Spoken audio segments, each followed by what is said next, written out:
"I want you to be my master," said the alien slave. But he whispered, "You're not property." Tarnis V wasn't a place anyone chose to live. It was where people ended up when they didn't have better options, or when they were trying to disappear. For Henry Cole, it was the latter. He'd been on the moon for 7 months. His unit was a half-ruined prefab housing pod in Sector 6, crammed between rusting air scrubber towers and the cracked exhaust stack of an old refinery plant that hadn't run properly in a decade. He worked days in salvage, repairing transport hulls, scavenging off-grid tech, fixing defunct terminals for slum runners and cartel agents who didn't ask for receipts. Nights, he kept himself. His background as a military logistics engineer gave him the edge to survive, but it was his habit of staying quiet and minding his own business that kept him from getting shot. But tonight, he needed something, an old model fusion coil that could be cannibalized to bring a backup battery online in one of the cooler units. His stockpile was running low, and the power dips in this section were becoming more frequent. If the heaters shut down completely, people would freeze. Not that many cared. But Henry wasn't wired to sit back and let things fall apart. That's why he found himself at the auction yards after dark. Not for flesh, not for thrills, but because every so often a slaver unit got their crates mixed. A batch of stolen tech might wind up shoved in with livestock, addicts, or failed breeders. And if you were fast and quiet, you could buy it cheap before anyone noticed. The yard smelled like rust and stagnant water. The ground a mix of dented grates and slushed coolant runoff. Light came from overhead strips wired into steel beams, most of them buzzing or flickering for voltage loss. The air was thick, not from rain, but condensation, recycled air, old chemicals hanging heavy in the lungs. Henry pulled the edge of his jacket tighter and moved through the lot, ignoring the Barker drones and flashing hollow screens trying to sell him things with faces. Half-blooded Rillari hybrid, proven lactation, trained Varellan cast, and used. 10 credits for the pair. Final offer. Come on, human. Don't you want to be loved? He kept walking, past the warm zone pens, past the cages near the flood lamps, and into the back sector where they dumped the leftovers, the rejects. That's where he saw her. She was alone. There were no guards nearby. No offers being made. No one watching. She was kneeling on the cold metal floor, her wrists cuffed and looped through a rusted chain bolted to the base of a support pipe. She wasn't in a cage, just exposed, set out like something no one wanted. Her posture was hunched, small, and still. The light above her was barely working, casting a pale green flicker over the grime-stained wall behind her. Her hair was long, tangled, snow-white with streaks of dirt, falling forward to cover her face. Her skin, violet, slightly iridescent, was marked with old bruises and sharp diagnostic stamps across her shoulders and upper spine. Her ankle chains were loose but still locked, and her clothing was almost nothing. A few strips of silk layered to suggest coverage without providing it, high slit on the side, deep cut at the chest, clearly designed for display, not comfort. A laminated placard was nailed above her on the support beam, held with zip bolts. Varellan, Baron, slave compatible, 5C or trade. Henry stopped walking. He didn't know why. It wasn't the price, absurdly low like a joke, or even the label. It was her posture, the way she didn't move. The stillness wasn't defensive or exhausted. It was blank, like no one had even looked at her in hours. Maybe days. She lifted her head slightly, just enough to let her voice come out. It was cracked, dry, not theatrical or rehearsed. She wasn't trying to appeal. Do you want me? Her lilac eyes met his. Clouded, dull, tired. I'll obey, she said. I'll keep quiet. I'll do anything. I could warm your bed. Henry didn't speak. He didn't blink. He just looked at her and felt his gut twist in a way he hadn't felt in a long time. He had seen things in the war. Post-siege processing camps, broken civilians, decommissioned comfort units. He'd seen how people stripped others down to function and survival and control. He'd shut off parts of himself for years just to keep operating. But this woman, she wasn't robotic. She wasn't detached. She wasn't dead inside. She was waiting for rejection. He stepped closer, just once. She flinched. He crouched down, slowly, to not crowd her, and reached for the collar around her neck. It was old, scratched, the kind with a shock pulse in the back and a biometric lock on the side. It had likely been used on multiple women before her. He found the release pin and slid a multi-tool from his pocket, nudging it open with a soft click. The collar dropped to the ground. She froze completely, mouth slightly open, breathing shallow. "I'm not going to hurt you," Henry said. "Calm. Even. Real." She didn't respond. "You're not property," he said again. "You're a person." There was a pause. Her hands didn't move. Her eyes widened, just barely. Then he stood, left 5 credits on the crate beside her. Didn't haggle. Didn't wait. Just bent down and offered a hand. She didn't take it at first, but she didn't resist either. So he lifted her, carefully, no words, no grabbing, and carried her like someone might carry something fragile, not romantic, not dramatic, just functional and deliberate, and walked out of the auction yard. No one followed. No one cared.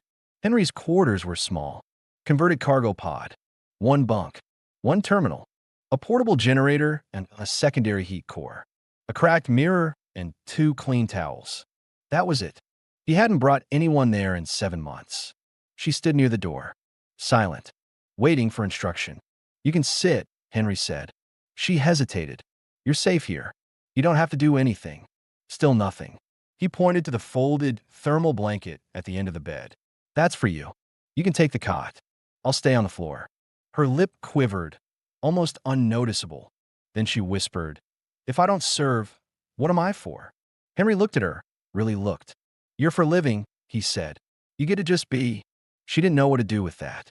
She moved to the cot, wrapped the blanket around herself, and curled on the far edge. She didn't sleep, not for hours, but she didn't try to offer herself again that night. And Henry didn't take off his boots. He just sat by the door and stayed awake until dawn.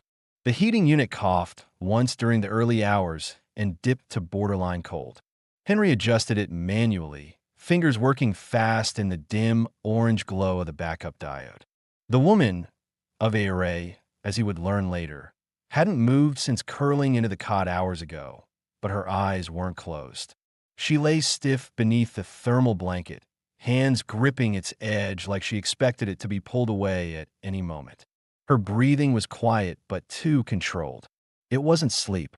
It was waiting. Henry didn't ask questions. Not yet. He made food instead. Not much, just a protein boil and reheated grain paste with salt tabs. He didn't offer it immediately. He placed a bowl on the table beside the cot and walked away, back to the corner of the unit where he sat down to eat his own. She didn't reach for it. Not until he took his first bite, and even then it was slow. She sat up just enough to keep the blanket around her and used only one hand to hold the bowl. Her fingers trembled. She didn't speak. Henry noticed she finished everything but didn't lick the inside of the bowl or ask for more. She set it down carefully, neatly, like someone trying not to get in trouble. It was too quiet. He cleared his throat, finally breaking it. "What's your name?" She didn't answer. "Can you speak?" She nodded barely. "You don't have to if it's hard. But if you wanted to call you something." "Avere," she said. Her voice was low, not soft, but unsure, like it had been trained not to draw attention. She looked straight ahead, not at him. "Okay," he replied, keeping his tone even. "I'm Henry." Silence again. He wanted to ask more. How long she'd been on Tarnis V, how she got in the yard, whether she'd been sold before. But there was a look in her eyes, still distant, still bracing for a demand. So he said nothing else. Instead, he stood and retrieved an old bundle of clothing from the wall shelf. Cargo pants, a clean thermal top, and a soft liner jacket with a loose collar. He held it out and placed it on the cot beside her, not pressing. "You can change if you want. The wrap's not warm. We're safe." She touched the clothing lightly, ran her fingers along the seams like she didn't know what it was for.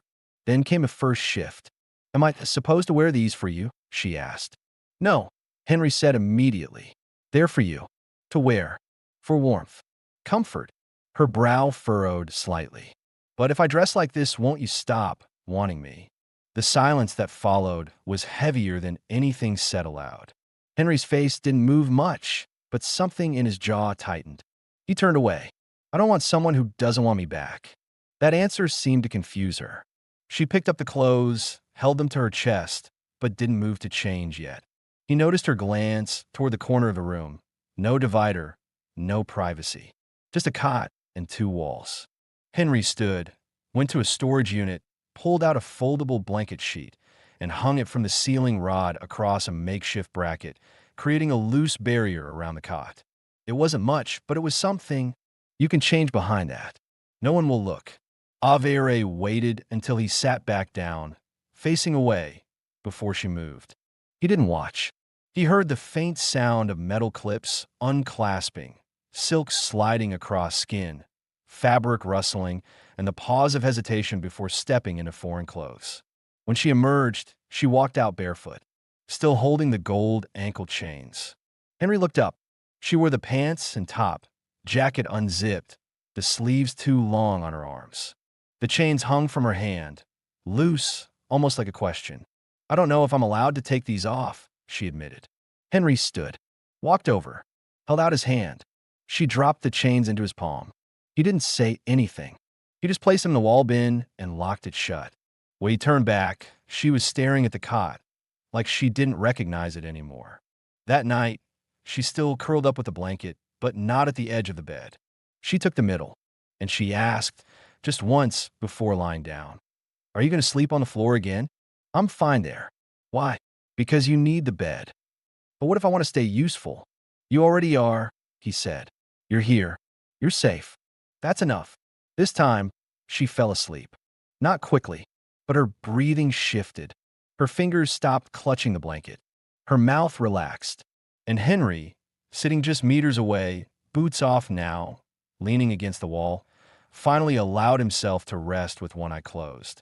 The next morning, Henry left early. He didn't wake Avere.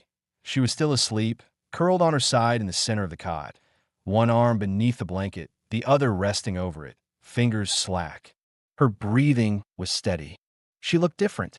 Not relaxed, not happy, but not bracing anymore.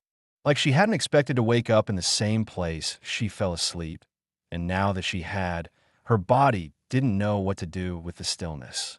He locked the door behind him, set the interior scanner to alert if anyone entered, and headed toward the salvage strip near Subsector 4. He needed supplies, food packs, med cleansers, backup energy cells, and more importantly, a new item mask. If anyone at the auction remembered her, there'd be trouble. 5 credits was still a transaction, but it didn't guarantee silence. Especially not if someone higher up learned a unit was missing. He traded some old coolant pumps for a modded voice scrambler, picked up a weather hood and tinted visor lens for Avere, and returned just before noon. When he walked in, she was sitting cross-legged on the floor, blanket wrapped around her waist, chewing slowly through a ration bar. She looked up when he entered. Not startled, just aware. He handed her the hood and visor without a word. She took them gently. "What are these for?" she asked. "We're going out," Henry said. "Just a short walk. I need to check something. You'll blend better with these on." She hesitated. "Out where?" "Don't worry. You stay close. No one will touch you." She didn't ask anything else. She pulled the hood over her hair, fastened the strap under her chin with clumsy fingers, and adjusted the visor like she'd seen others wear it. The sleeves of her jacket still covered most of her hands. She looked small, not childish, just hidden like someone used to being background. They stepped out into the crowded corridor streets. No one paid them much attention. Too many bodies moved through these alleys to notice one more quiet pair. Workers, smugglers, addicts, drone runners, kids selling scrap. Tarnus V was always moving, always noisy. The wind in the pipes above carried vapor exhaust and the muffled thump of distant freight haulers. A vendor shouted about stem fruit injections. 2 enforcers in matte black armor dragged a bruised man down a ramp without stopping. Henry kept his pace steady. Avere matched him without being told. He took her to a private vendor bunker near the heat sink chambers. A friend, old contact from the post-military days, ran quiet registries and paperless ID shuffles. The place was hidden behind a stack of defunct pipe turbines and had no signage. Inside, it was dim, just a wall terminal, a cot, and shells of dusty parts. The man behind the desk, Nick, grizzled, cybernetic jawplate, raised a brow. You got company now. She's off-grid, Henry said. Need her invisible. Nick glanced at Ave, then back to Henry. Is this about the auction last night? Henry didn't answer. Nick frowned but said nothing more. He processed a clean alias profile and injected a tracking scrambler into a wristband device. Name. Henry looked to her. You choose it. Avery's mouth opened slightly. She looked between them, unsure. Nick smirked. First time anyone's asked her that, huh? She whispered, Ave. Keep it Ave. Nick nodded. Save the file. Ave Veluan. Registered migrant from Xar9. Contract engineer's assistant. No breeding flags, no debt claims. No alerts. Henry paid in plasma cells. They left without further talk. Back in the alley, Ave walked in silence for a long time. Then, just before they turned the final corner toward Henry's unit, she asked, What is Veluan? A surname? Henry said. Family name. She blinked. I don't have a family. You do now, he said quietly, even if it's just one person. She didn't reply. But when they got back to the room, she placed the hood and visor carefully on the shelf, not like something borrowed, but something she owned. That evening, she changed without asking for the curtain. She dressed in silence, still turning away, but didn't seem afraid of being seen anymore. And when Henry offered her food, she accepted it with a small thank you. Progress was small, but it was real. That night, while Henry worked on his toolkit at the table, recalibrating a heat fuse, Ave sat beside the heater vent, her legs tucked beneath her. Her voice came softly through the quiet. Were you a soldier? Henry didn't look up. Yeah, long time ago. Did you buy others before me? No. Why now? He paused. Set the tool down. You were kneeling in filth with chains on your ankles, and no one cared. That's why. But I wasn't useful. I didn't want you to be. She stared at him. Then what do you want from me? He met her eyes. I want you to feel safe enough to stop asking that. For the first time since he'd met her, Ave looked away not in fear, but in thought. She didn't speak again, but she stayed seated long after the heater powered down.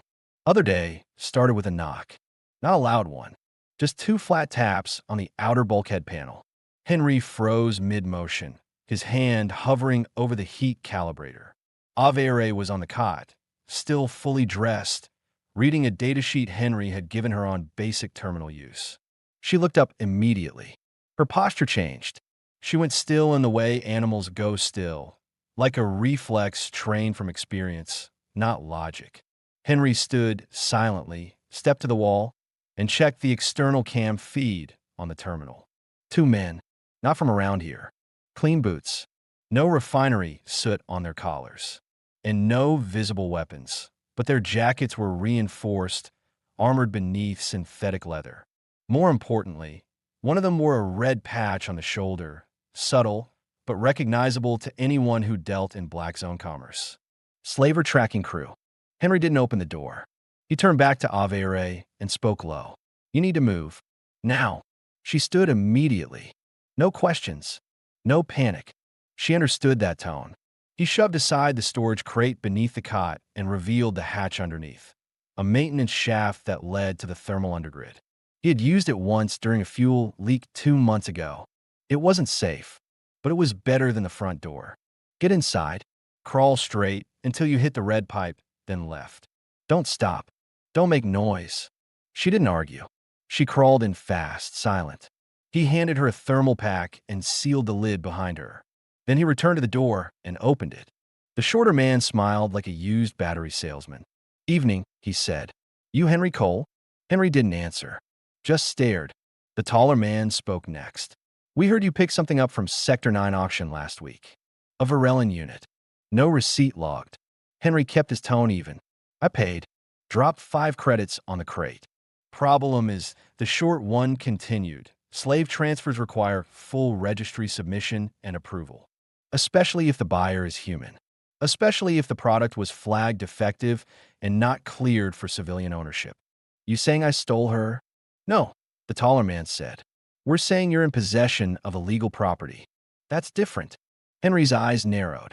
She's not property. The short one chuckled. You think that makes a difference? Behind them, a drone buzzed into view. Silent hover. Red scanner lights blinking. "You're gonna hand her over," the tall one said. Quietly. "Or this gets loud."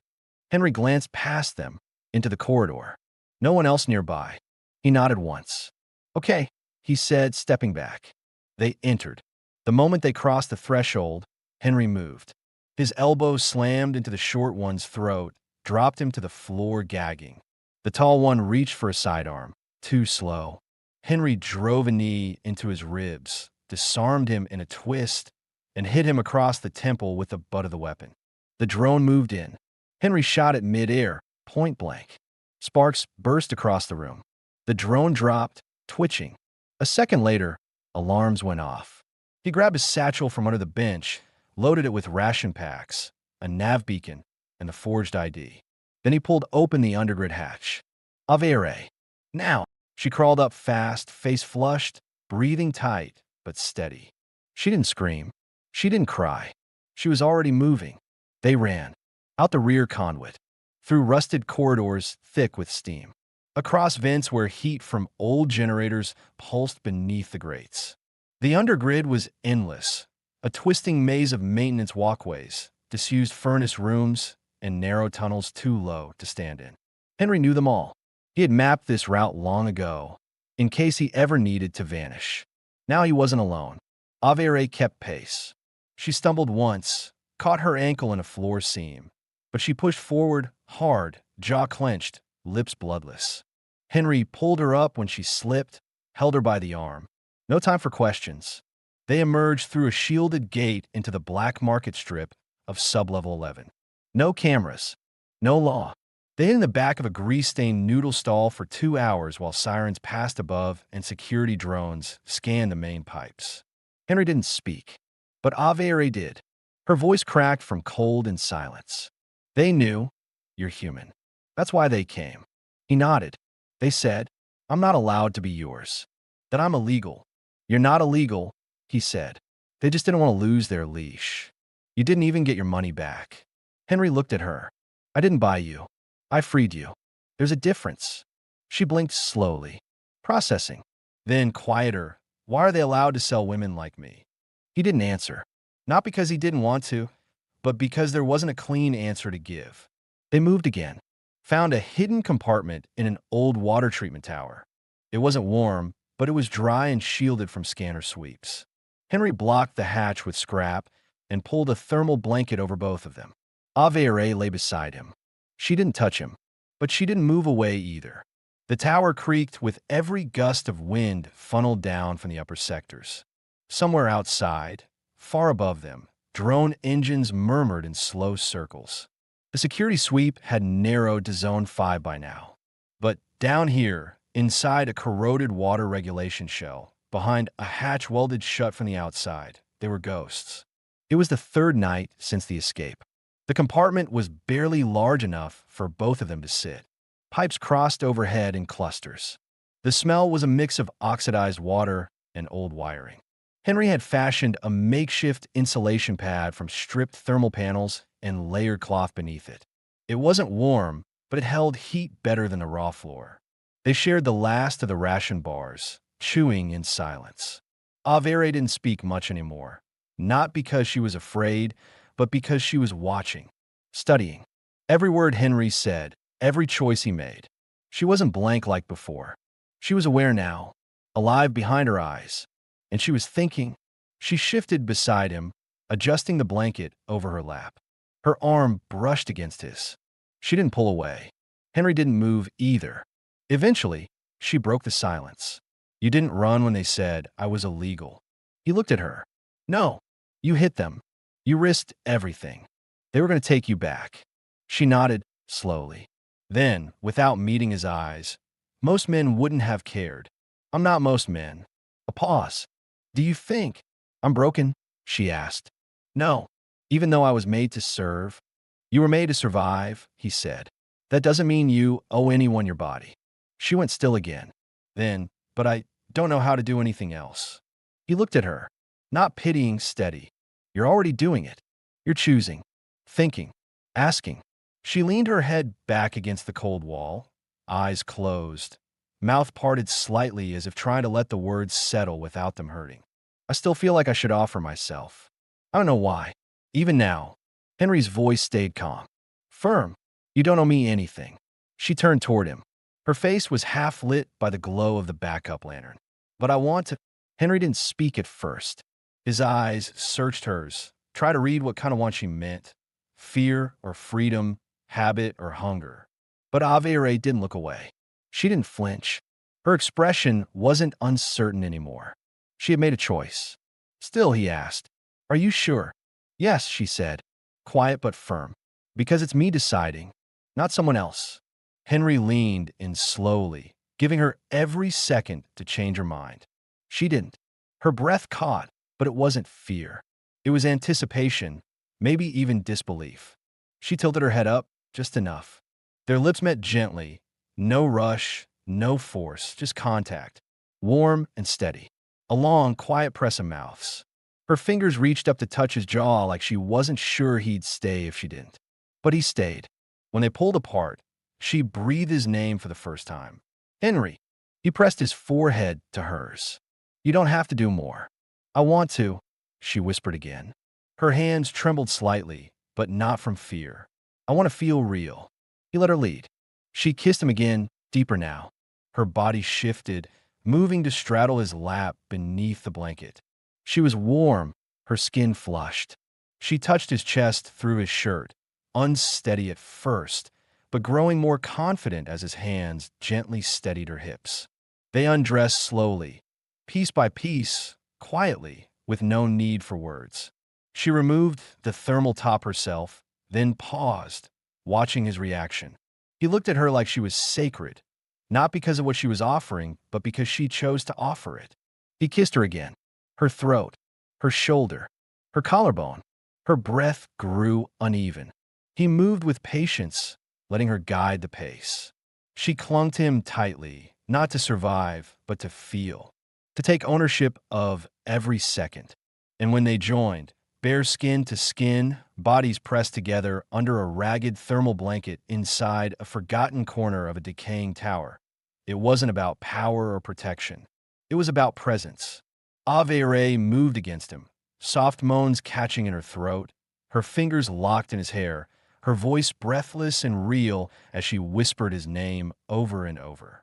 And Henry held her like she was the only thing anchoring him to the world, like every moment of pain they'd both carried had led to this. Not a claim, not an escape, but a choice. Afterward, she stayed close. Her head rested on his chest, her leg curled over his. He stroked her back slowly, watching her breath slow, her heartbeat settle against his. She spoke quietly into the skin above his heart. I didn't think it could feel like this. He kissed her temple. Neither did I. She smiled. Small, real. And for the first time in her life, she fell asleep in someone's arms. Not as a slave, not as a product, but as a person. The sound wasn't loud at first. Just a vibration, distant, irregular. The kind Henry had learned to identify from years working near blast doors and breach teams. It started in the walls, traveled through the floor, settled deep in his chest. The hair on his arms stood up. He opened his eyes in the dark. Listen again.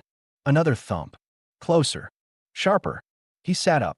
Avere stirred beside him under the blanket. Her body pressed against his, warm and relaxed for the first time in weeks. But the moment he moved, she blinked awake.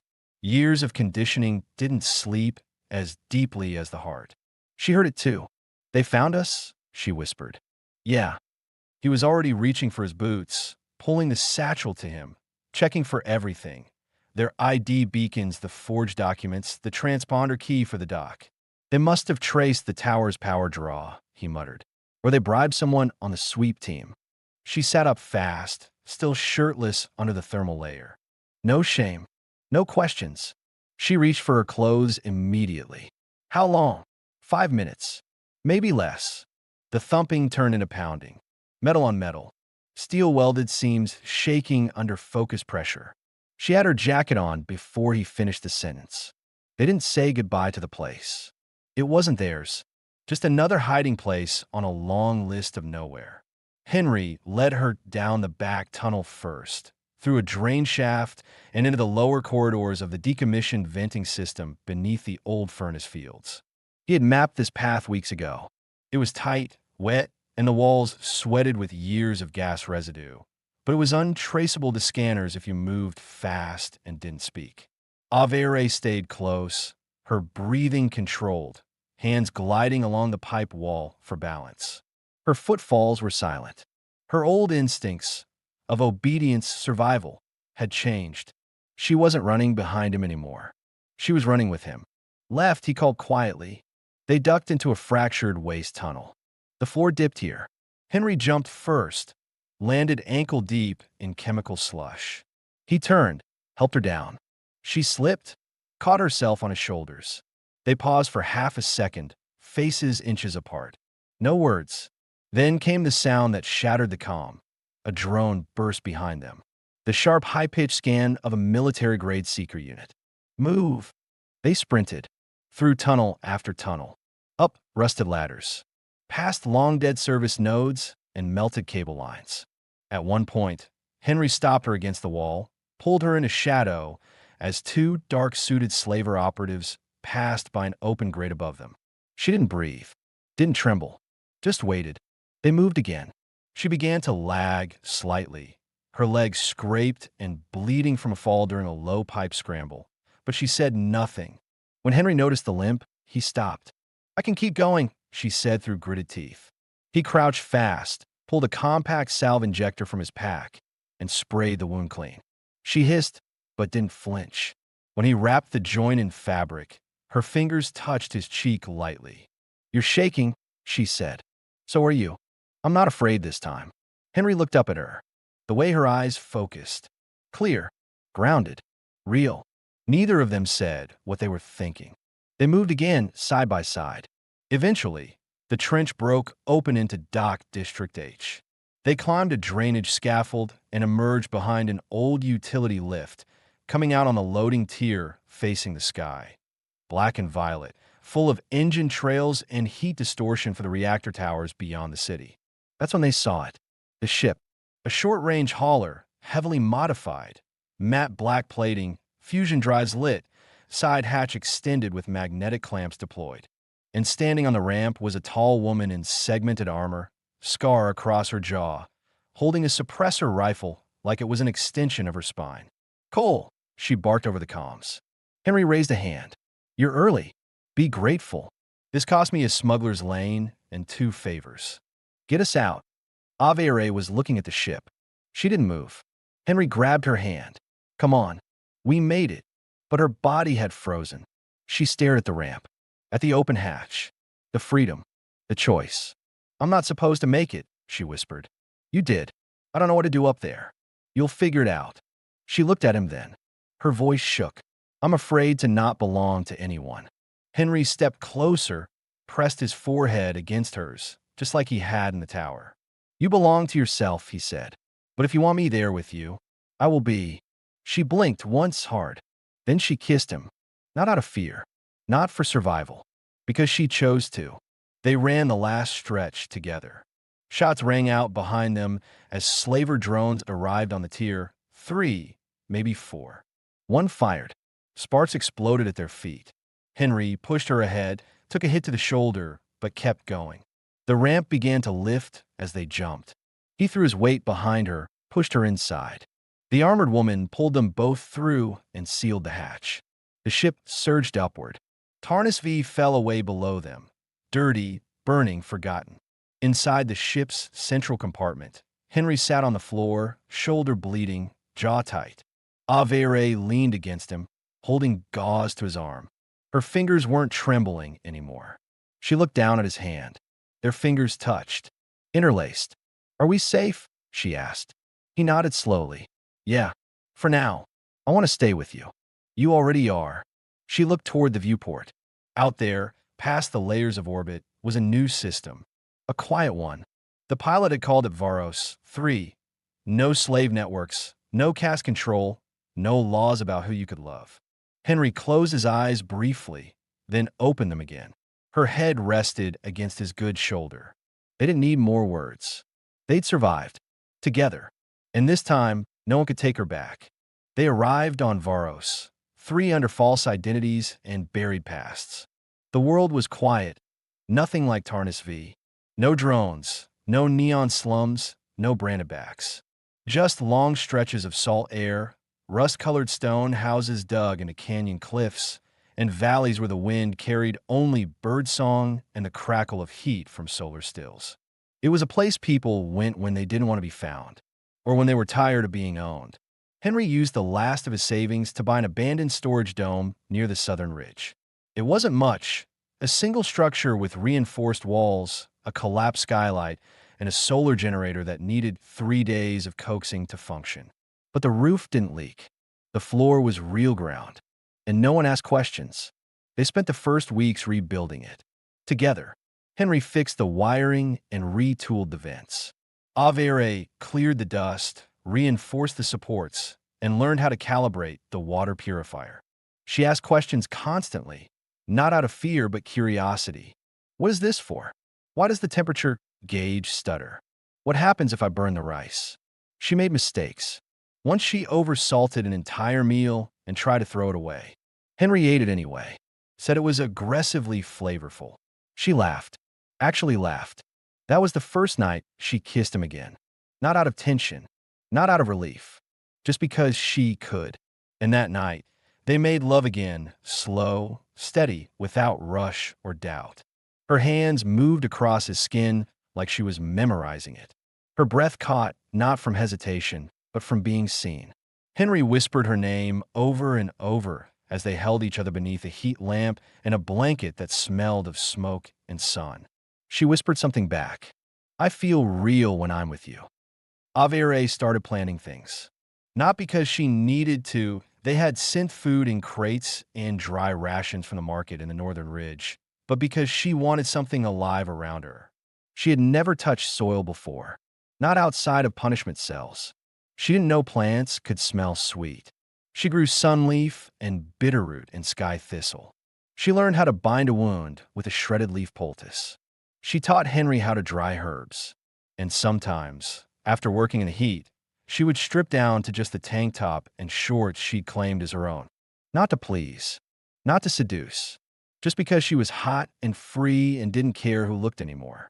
Henry always looked, but he never touched unless she came to him first. She always did. By the 3rd month, they built a second room off the main dome. It wasn't for separation. They still shared a bed, still tangled in blankets and breath every night. But Avere wanted a space of her own. She lined the shelves with things she liked.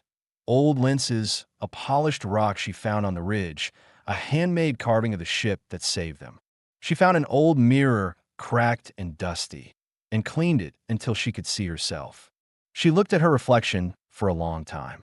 Then she reached up, touched her own face, and smiled. Still me, she whispered. Finally.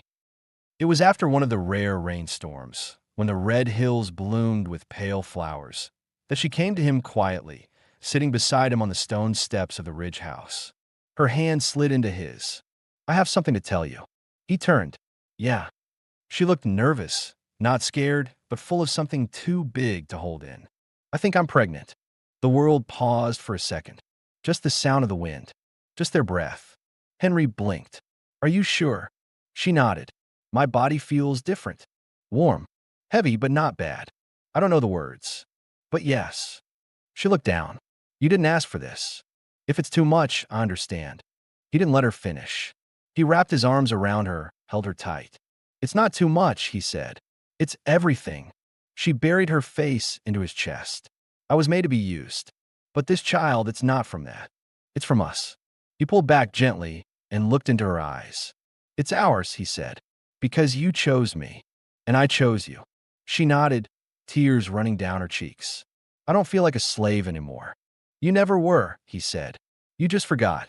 3 months passed.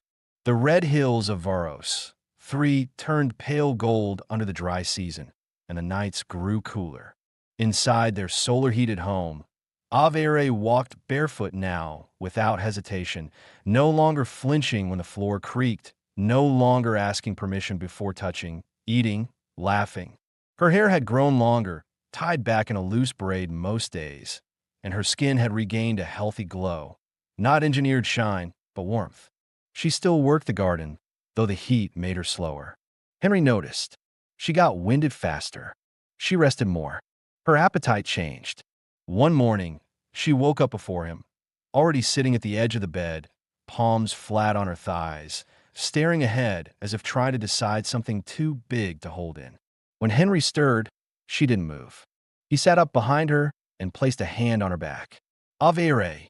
She turned slowly, her lips parted. I think I'm pregnant. His eyes widened. No panic, just surprise. Processing. You're sure? She nodded. Not because I was made to be. This is different. My cycle's late. My body feels like it's working with something, not being used by it. It's not fear. It's calm. Like something inside me belongs. Henry sat beside her, pulling the blanket around them both. His hand moved to her stomach, resting there gently. She looked down at his fingers. I don't know how to be a mother, she said. I was never shown. He met her eyes. Neither was I shown how to be a father. Her mouth twitched. A tear slid down her cheek. But we'll learn, he said. Together. She leaned into him and cried. Not from sorrow, but from the release of knowing that no one would take this from her. That this child would be born not under contract, not behind walls, not as part of the CAST program, but in freedom between two people who had chosen each other fully. They didn't hide it. Avere began planting gentler crops, one she could tend from a seat. Henry built her a shaded bench from scrap and old hovercrate planks. She painted it with her fingers in spirals, laughing when the pigment stained her skin. In the evenings, they sat there together. Henry would rest his head on her lap. She would hum. Sometimes he spoke to the bump beneath her shirt, whispered things like, "We waited a long time for you. Your mom is the strongest person I've ever known. You'll never be owned. You'll never be sold. You're ours." Avere would smile at that. "You're getting soft," she teased him one night. He kissed her stomach and said, "Only where it counts." By the 4th month, Avere danced again. Not for an audience. Not to seduce. Just on the sand outside the dome, arms stretched to the wind, eyes closed, her bare feet kicking up dust. The sun warmed her, and her laughter echoed between the hills. Henry stood in the doorway and watched. Not because he needed to protect her, but because he still couldn't believe she had chosen to stay. And because every second she danced, he fell in love all over again. In the distance, 2 birds crossed the sky. Inside the dome, on a table they built themselves, rested a small bundle of cloth and thread, the beginning of a child's blanket, half-stitched, lovingly handmade. Avere finished tying off the final thread and looked out the open window, her hand resting on her belly. Henry approached, kissed her cheek, and whispered, "We're going to be okay." And this time, she didn't hesitate to answer. "Yes," she said softly. "We already are."